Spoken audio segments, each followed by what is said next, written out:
স্বর্গীয় পিতা, আমি আজ বিনয়ের সাথে আপনার সামনে আসছি। স্বীকার করছি যে আপনার ছাড়া আমি হারিয়ে গেছি এবং প্রাণহীন।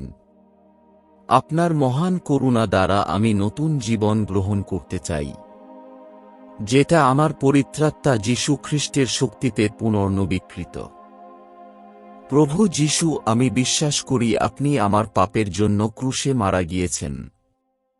আপনার অমূল্য রক্ত আমাকে মুক্তি দিয়েছে এবং পরিশোধ করেছে।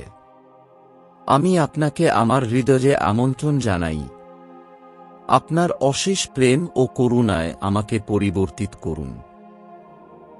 বিশ্বাসের সাথে আমি আজ পবিত্র আত্মার মূল্যবান উপহার গ্রহণ করি। আমাকে পূর্ণ করুন, পথ প্রদর্শন করুন এবং পবিত্র করুন। আমাকে শক্তি দিন আপনার ইচ্ছামতো বাঁচার, আপনার মতো করে ভালোবাসার এবং এই বিশ্বের মধ্যে আপনার সত্যের বিশ্বস্ত সাক্ষী হওয়ার জন্য।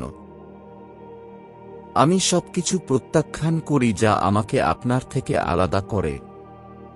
আমার পাপ স্বীকার করি এবং সম্পূর্ণভাবে আপনার কাছে আত্মসমর্পণ করি।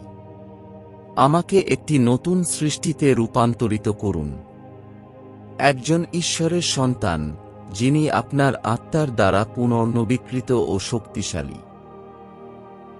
পিতা, আমাকে নতুন জীবনের দান এবং আপনার ঐশ্বরিক উপস্থিতির জন্য ধন্যবাদ।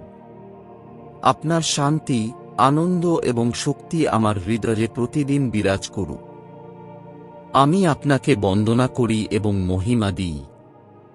যীশু খ্রিস্টের শক্তিশালী নামে, আমেন।